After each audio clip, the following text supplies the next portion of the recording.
नमस्कार बच्चों, हम आज मिश्र धातुओं को याद करने की ट्रिक पढ़ रहे हैं। आप मिश्र धातुओं को किस तरीके से याद करोगे वो मैं आज आपको ट्रिक्स के बारे में के माध्यम से बता रही हूँ। पहली मिश्र धातु है पीतल। पीतल को कहते हैं ब्रॉन्ज, और ब्रॉन्ज या पीतल किसका बना होता है? कॉपर प्लस टिन का। पीतल किसका बना होता है? कॉपर और जस्ता। तो आप इसको ऐसे याद कर लो, पिताजी। पिताजी की फुल फॉर्म क्या है? पीतल, तांबा, जस्ता। समझ रहे हो? जिसमें तांबा 70% होता है, जस्ता 30% होता है। तो पीतल को याद करने की ट्रिक है पिताजी। पिताजी की फुल फॉर्म है तांबा और जस्ता। पीतल होता है ब्रॉस।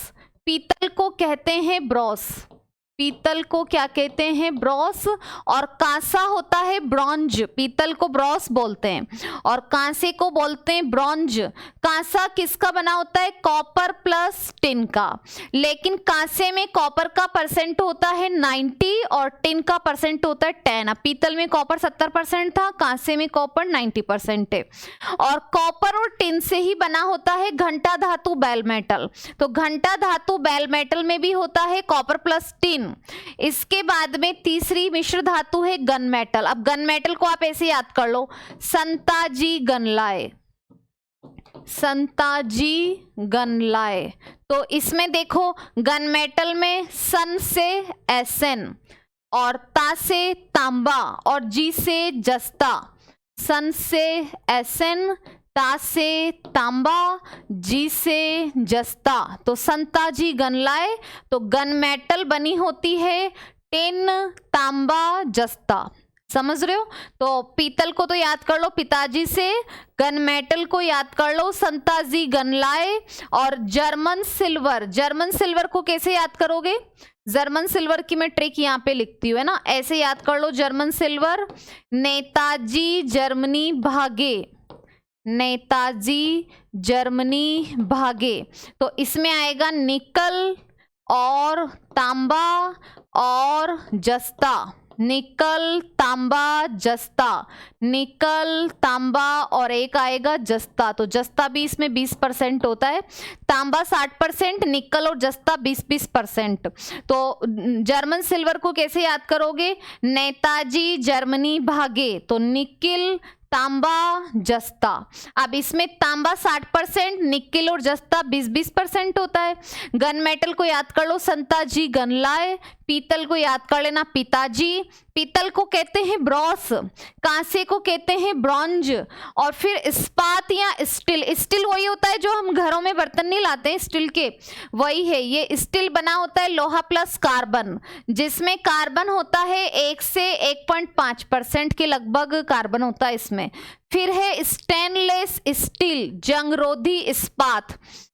आप देखो, है ना, एग्जाम में क्वेश्चन ऐसे आता है, स्टेनलेस स्टील को बनाने के लिए स्टील में क्या मिलाते हैं? तो स्टील में मिलाते हैं क्रोमियम और निकिल। अब ये क्रोमियम और निकिल दोनों का परसेंट है 18।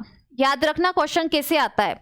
स्टेनलेस स्टील को बनाने के लिए स्टील में क्या मिलाया जाता है? तो स्टील में मिलाया जाता है क्रोमियम और निकिल, जिसमें क्रोमियम और निकिल का परसेंट कितना होता है? 18।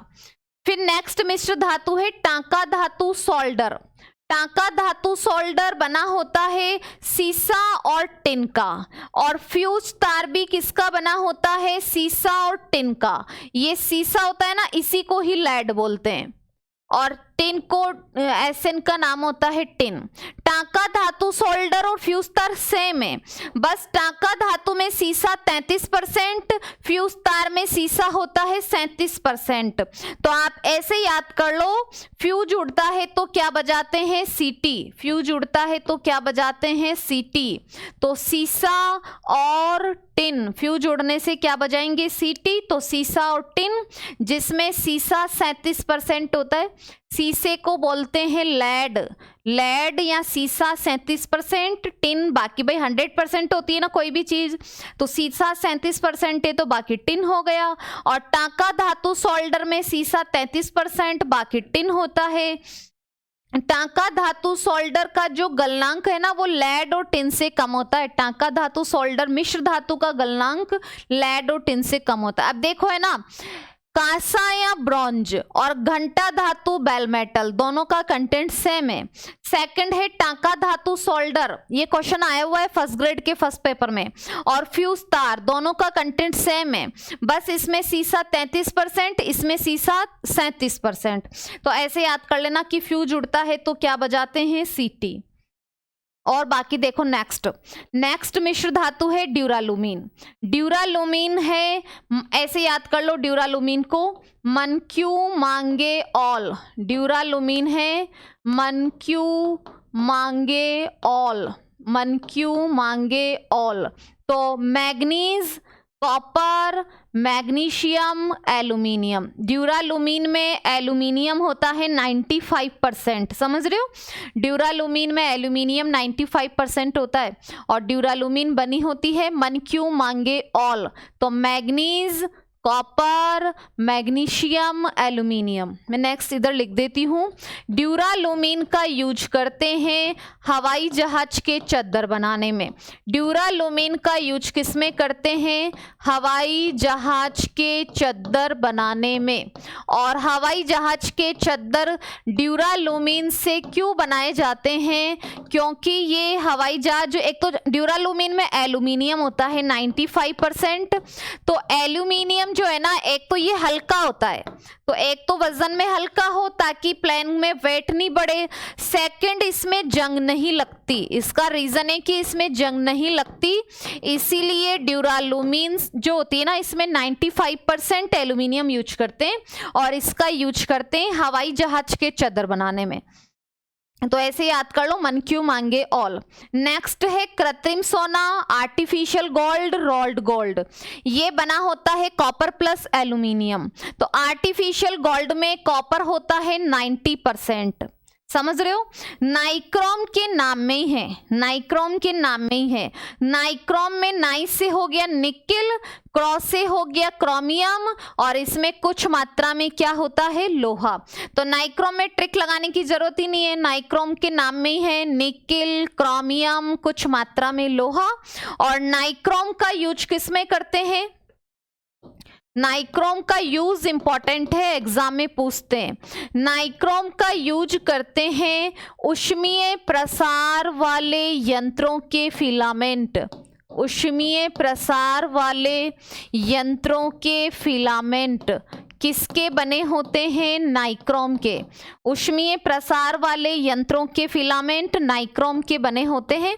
जैसे फॉर एग्जाम्पल विद्युत इस्त्री, विद्युत इस्त्री मतलब जो प्रेस नहीं करते हो कपड़ों के, प्रेस या टोस्टर या पानी गर्म करने की छड़ या फिर क्या बोलते हैं हीटर, ये जो भी ऊष्मा देने वाले जो उपकरण होते हैं ना, ये सब नाइक्रोम के बने होते हैं, समझ रहे हो। अब इसके बाद में है एल्निको। एल्निको के नाम में ही है, जिनमें जरूरत नहीं है वहां पे हम जबरदस्ती ट्रिक नहीं लगाएंगे। एल्निको में आता है एल्यूमिनियम, नी से आएगा निकिल, कौ से आता है कोबाल्ट, समझ रहे हो। एल से आता है एल्यूमिनियम, नी से आएगा निकिल, कौ से क्या आता है कोबाल्ट। तो एल्निको, एल्निको मिश्र धातु का यूज करते हैं स्थायी चुंबक बनाने में, समझ रहे हो। एल्निको मिश्र धातु का यूज स्थायी चुंबक बनाने में करते हैं। अब फिर है अमलगम। अब अमलगम एक मिश्र धातु होती है, फिर ये तो लिखा हुआ है कि निम्न धातुएं अमलगम नहीं बनाती हैं, ये धातुएं होती हैं जो अमलगम नहीं बनाती हैं। तो पहले हम ये देख रहे हैं कि अमलगम क्या है। देखो, अमलगम होती है पारे की मिश्र धातुएं, पारे की मिश्र धातुएं क्या होती हैं, अमलगम। पारे की मिश्र धातुओं को क्या कहते हैं, अमलगम। जैसे मैग्नीशियम अमलगम, सोडियम अमलगम, जिसमें पारा हो। जैसे हमने अभी इतनी मिश्र धातुएं पढ़ी, किसी में भी पारा नहीं था, अब जिसमें पारा आ जाएगा वो अमलगम होगा। फिर ये लिखा हुआ है कि निम्न धातुएं हैं जो अमलगम नहीं बनाती हैं, जैसे लोहा, प्लैटिनम, कोबाल्ट, निकिल, टंगस्टन। इसकी ट्रिक है ये, लोहे की प्लेट को निकाल कर टांग दो, ऐसे याद कर सकते हो आप ट्रिक से। लोहे की प्लेट को निकाल कर टांग दो। जैसे फॉर एग्जाम्पल इसमें आएगा लोहा Fe, प्लेट में आ गया प्लैटिनम, कोबाल्ट, निकिल और टंगस्टन। अब ये पारे के साथ अमलगम नहीं बनाती हैं, इसीलिए पारे को किस में रखा जाता है? लोहे के पात्रों में रखा जाता है। समझ रहे हो? पारे को लोहे के पात्रों में रखते हैं। तो ये तो ट्रिक लिखी हुई है 14 नंबर पर, तो इनको याद करने की ट्रिक है। फिर है घंटा धातु बेल मेटल, ये किसके समान होती? कांसे के समान। तो ये बताई दी थी मैंने, कांसे के समान होती घंटा धातु bell metal, copper plus tin की होती है। एक क्वेश्चन आता है परीक्षा में, प्रथम बनाई गई मिश्र धातु कौन सी है? तो प्रथम बनाई गई मिश्र धातु होती कांसा। कॉन्स्टेटन का ही एक नाम होता है यूरेका, कॉन्स्टेटन का ही नाम होता है यूरेका। कॉन्स्टेटन या यूरेका बना होता है कॉपर प्लस टिन। फिर है एक टाइप मेटल बना होता है लेड, टिन और एंटीमनी। इसका यूज करते हैं प्रिंटिंग प्रेस के अंदर। लेड, टिन, एंटीमनी ये होती है टाइप मेटल, और टाइप मेटल का यूज करते हैं प्रिंटिंग प्रेस में। तो आज की क्लास में हमने मिश्र धातुओं को याद करने की ट्रिक पढ़ी है। ऐसी ही और भी ट्रिक्स के लिए आप आज ही चैनल को सब्सक्राइब करें, लाइक करें क्लास को और शेयर करें। Thank you.